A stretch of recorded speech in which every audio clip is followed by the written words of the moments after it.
2068 सालमा म हेल्पर बस्न अवसर पाएँ। हेल्पर बसेर 70 सालमा म अपरेटर भएँ। 71 सालमा मैले मेसिन किनेर चाहिँ चलाएँ। अहिले मसँग 6वटा चाहिँ मेसिन छन्, स्कर्ट्सको मेसिन। नमस्कार, म कुँवर अर्थोमिक्स कन्स्ट्रक्सनको प्रोप्राइटर गोकुल कुँवर।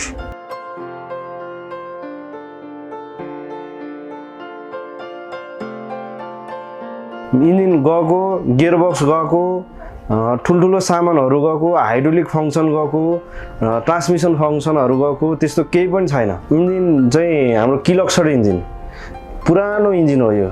किलक्सर इन्जिन भनेको लगभग पुरानो इन्जिन हो। यसमा कसैले कम्पेयर गर्न सक्दैन, कसैले यसलाई कम्प्लेन गर्न नसक्ने इन्जिन हो यो।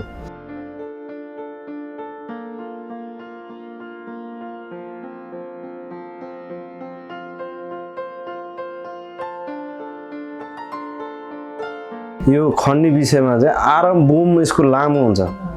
आर्म बुम लामो भएपछि यसले 12 मिटर तलको माल झिकेर 12 मिटर माथि हाल्न सक्छ, 12 फिट माथि हाल्न सक्छ।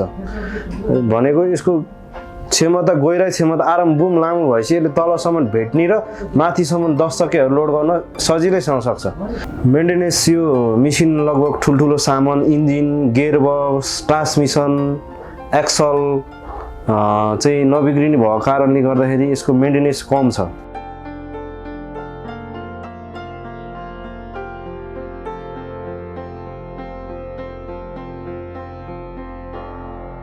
म सजेसन दिन्छु साथीभाइ, इष्टमित्र जसले जहाँबाट हेर्नु भएको छ, स्कर्ट्स मेसिन किनिदिनु होला, राम्रो छ। मैले चलाएको भएर, मेरो अनुभव भएर, मैले खलासीदेखि अपरेटरदेखि साउसम्म हुने बेलासम्म मैले चलाएको कारणले गर्दाखेरि यो मेसिन एकदम भेरिफाई छ। मैले अरू ब्रान्डको कुनै पनि मेसिन किनेको छैन। मसँग 6वटा मेसिन छन्, 6वटा स्कर्ट्सकै छन्।